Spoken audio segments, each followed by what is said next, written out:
Hi guys, Vechs here. Welcome to another Vechs Talks About.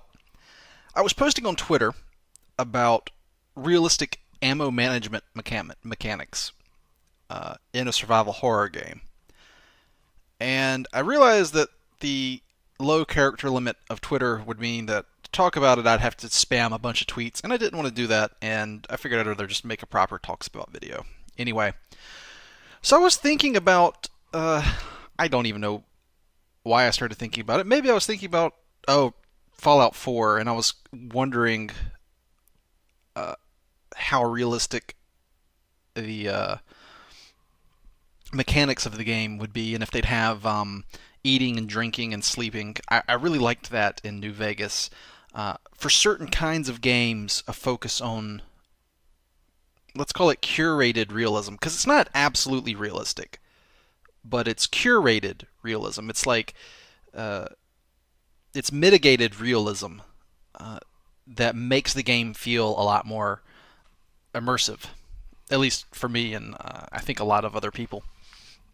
In every game out there, ammo mechanics are really unrealistic. What usually happens in a game, let's say Fallout for example, Fallout New Vegas or Fallout 3, or Counter-Strike maybe, it's popular in Battlefield, Call of Duty, is you have actually in some Call of Duty games maybe it was different. I don't remember. But anyway, it basically works like this. You have a gun and you have a magazine, ammunition magazine that's stuck in the gun that has the cartridges in it. And you have a pool of spare ammunition in your inventory. And let's say you've got a, I don't know, you have a rifle with 30 rounds in the magazine, and you fire 5 rounds. You hit R to reload, or X, I think, on most consoles. Your guy takes the magazine out. 5 rounds are subtracted from your inventory pool, and the magazine's reinserted. And it's done so at ludicrous speed. And,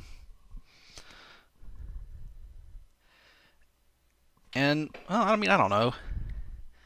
How fast can I drop a mag out? I have a Smith & Wesson M&P9 here. So, ready, mag out, mag reloaded. I don't know, I can do it in about 1 second, I think. So, that's not... Video game reload speeds, I guess, well, no, I guess they're not too bad.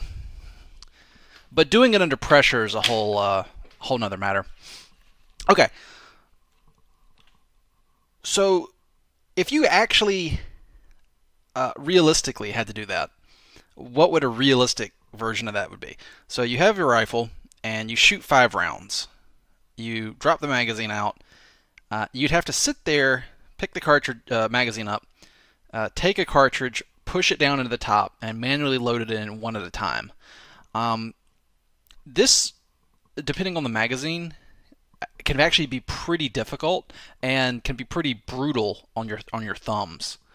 You're pushing, you're pushing your flesh into hard metal and having to push really hard to counteract the force of the spring in the magazine, because each magazine has a spring inside of it that pushes the rounds upwards to feed into the firearm.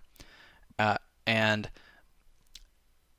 when you first, if the magazine is empty, the first time you insert a round into it, it's not too difficult.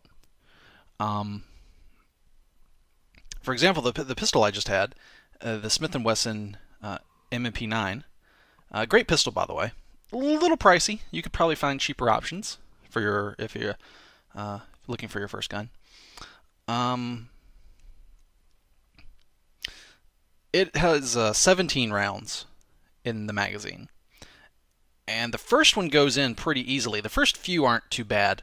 The last few, the spring has been highly compressed and is exerting a significant amount of force against you as you try to muscle the cartridges down into the magazine. And thankfully, I have a speed loader. It's a Uplula magazine loading device that helps you. It helps a lot, and I probably would not enjoy owning that pistol if it wasn't for the speed loader to make loading the magazines fast and easy and not, wreck my thumbs. So that's actually a big reason why people prefer revolvers, is that they don't take a lot of muscle power to load.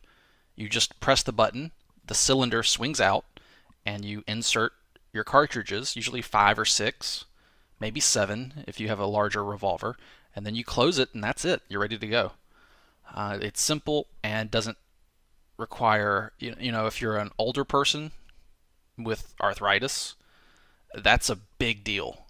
But anyway, I was thinking that those mechanics, and you'd only have a few magazines, right? I mean, like, let's say you had, I don't know, 5. I think in Half-Life, in my Half-Life 2 LP, I remarked that you really weren't carrying too much ammunition with you, at least for some guns. You had, I think, maybe 6 or 7 magazines worth. I know for your rifle, the pulse rifle, you only had 3, which was very odd, but that was for game balance.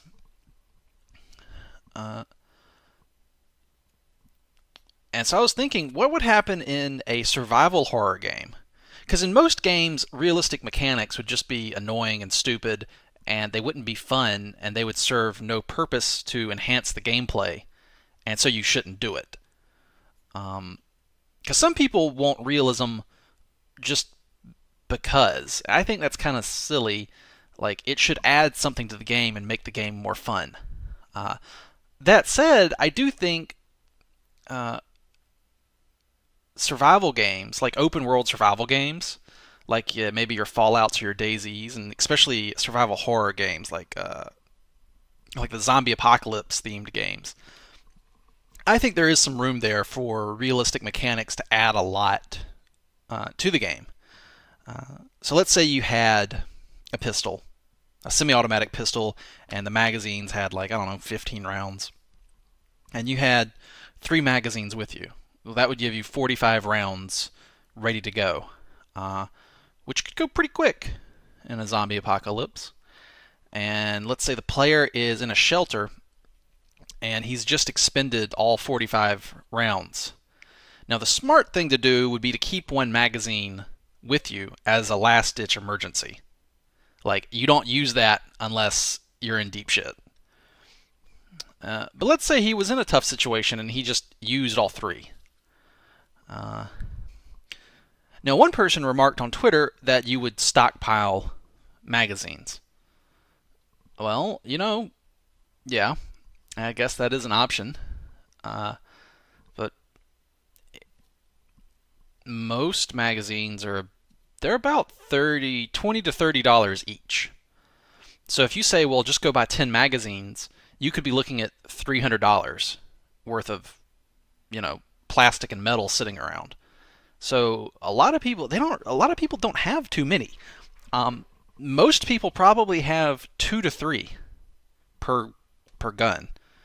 I think that's true for me too. Like, most of the stuff in my collection, I'll usually, if it only comes with 1, I'll look out and go, I'll buy a spare to have 2. Because having 1 seems stupid. At least 2. Preferably 3. And I only have, the most common magazine I have personally is for my M&P 1522s, and the main reason there is because I have 2 of them. One for me is my personal one, and another is for family members or friends to use on the range with me, as like this is what the guest uses. And I have 10, so 5, basically 5 for each rifle. But that's still not that many.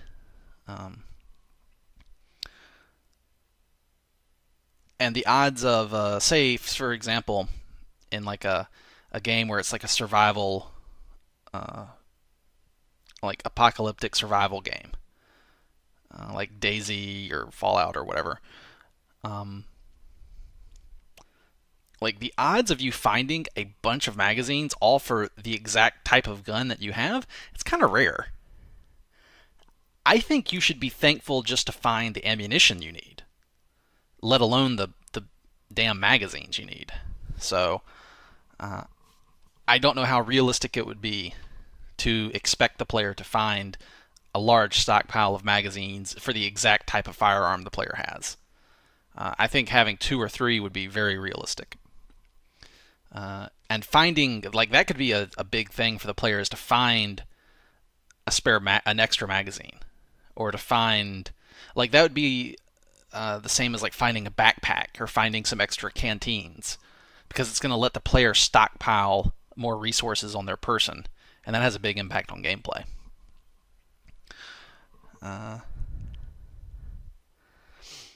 But imagine the scenario, it's like you got 3 magazines, they're all empty, and zombies are breaking into your shelter and pounding, like, pounding at your door. Here they come, they're coming for you.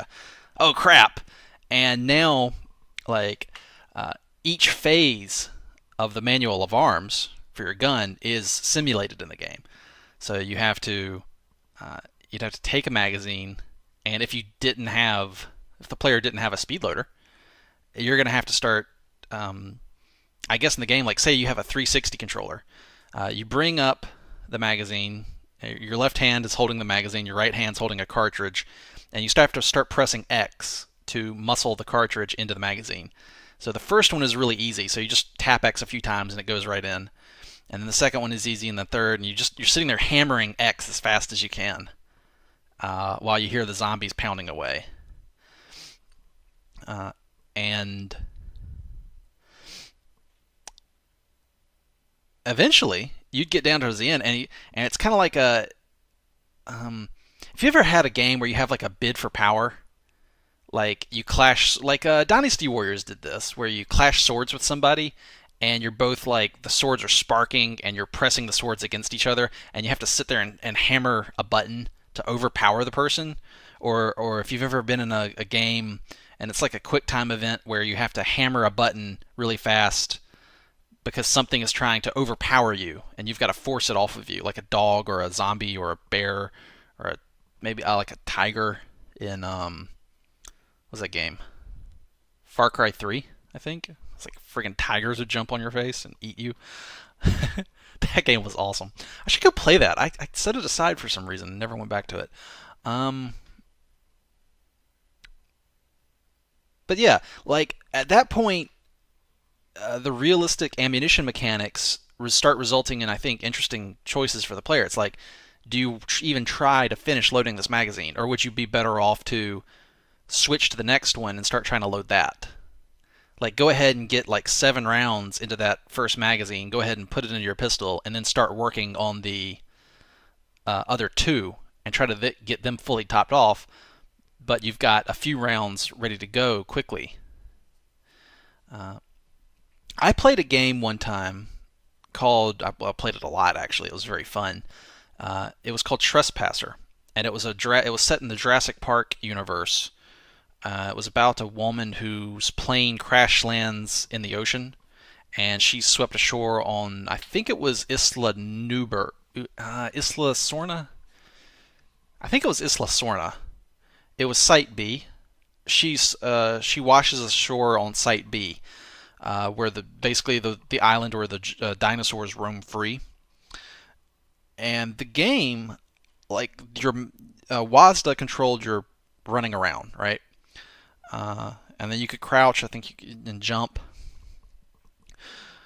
But the game was very unique, and I've never seen another game do this. And yes, it was sometimes a hassle to deal with, but within the context of a survival game against dinosaurs, it made the game super tense. Like how I imagine it would be in real life. Like, in real life, if I was washed up on a beach and, like, a raptor I saw it off in the distance and it was running to eat me, I'd be shitting my pants. I would be so nervous. Like, simple everyday tasks would suddenly, I'd be fumbling, from being so nervous about it. And the game made you feel that way. And I really have to praise the game. It's called Trespasser. I really have to praise the game for making you feel that level of tension. It's amazing. The mouse controlled your arm and hand. It's kind of weird to describe it, but basically imagine moving the mouse, moved your arm around on the screen. So it's not like a shooter where you have a reticle on the middle of the screen and you always are aiming your gun automatically at that reticle. You would actually have to, like, say you're out in a field and you see a raptor off in the distance and it's charging you, and there's a gun laying on around like a construction site from one of the Jurassic Park workers, and it's laying on a barrel at a construction site. So in Trespasser, you'd have to run over, bring your arm out, and like move the mouse to guide your arm to pick up the gun. And then you'd have to point it towards the charging raptor, and you'd have to like rotate your hand and then move the mouse to align the gun up to your vision and position it. You'd have to manually do your sight alignment to bring the gun up, the sights up to your eyes. Like, the game did none of that for you. You had to do everything. And there was no ammunition counter, there was no reticle. So you had to move your hand around in front of your face to bring the gun up and aim it at like a charging dinosaur, and like if he got to you, you were basically screwed. So once you most video games do a lot of things automatically for you, and I don't think a lot of people even think about them. But playing Trespasser made me realize, like, wow, like when the game does nothing for you, it really. Actually, no, I take that back. The game did all the manual of arms on any gun you picked up for you. Like, you didn't have to mess with the safety, you didn't have to cock the gun. Like, all you had to do was pick it up and then left click to shoot it. So it's even a game like Trespasser, with all the manual aiming and moving your hand around to aim the gun, it still went through a lot of things for you. But not having a reticle and not having an ammo counter, like, you didn't know, you had to just kind of keep track of how many shots were in the gun. Like, when you picked up the gun, your character would like heft it a little bit, and heft, like, it was a woman, so she'd heft like the magazine, and she'd say like it feels full, or about half. Like, she'd just guess based on the weight. I think if it was a revolver, she would open the cylinder and actually give you an exact count. I think for like a 6-shot revolver, she would say like 6 shots, and then she'd shoot, and when you shot, she would mutter like 5 shots left, or she would actually do that.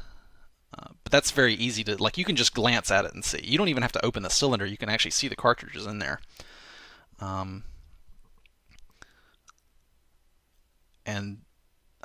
So that was really fun. I think if you had, I don't know about the manually moving your hand around, but I think not having a reticle and having to go into like you go into iron sights mode, and you have to like move the gun around and manually align the sights, and the full manual of arms would be on you, and like, so if you ran around without the safety on, you might if you got tackled or knocked over, or if you were climbing over something, or if you tripped, like there could be a low chance that the gun would just go off and maybe even hit you. So if you didn't have the safety on, I think that'd be kind of funny. It's like you forgot to do that. But I think in a very limited scope, super realistic mechanics could actually add a lot to a game. It's not for every game. It's absolutely not for every game. But I would love to see a survival horror, like a basically like a very realistic Fallout. Yeah, yeah. I played. I played a game. Oh, I can't remember what it was called. It was Okay, Neo Scavenger. It's called Neo Scavenger. It was a very realistic, um, like post-apocalyptic RPG. Graphics are, like tile-based sprite graphics, so don't expect anything in the graphics compartment. But you got to eat.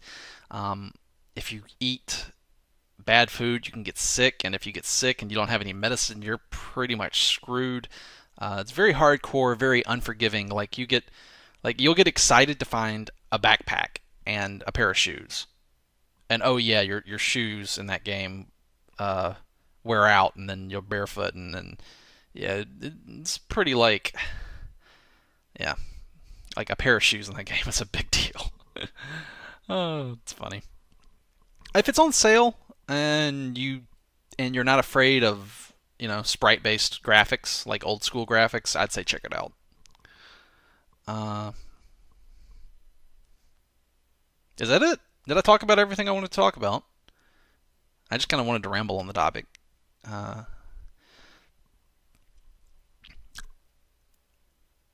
yeah, but anyway, I think within a very limited scope, realistic mechanics could add a lot of tension to high stress scenarios.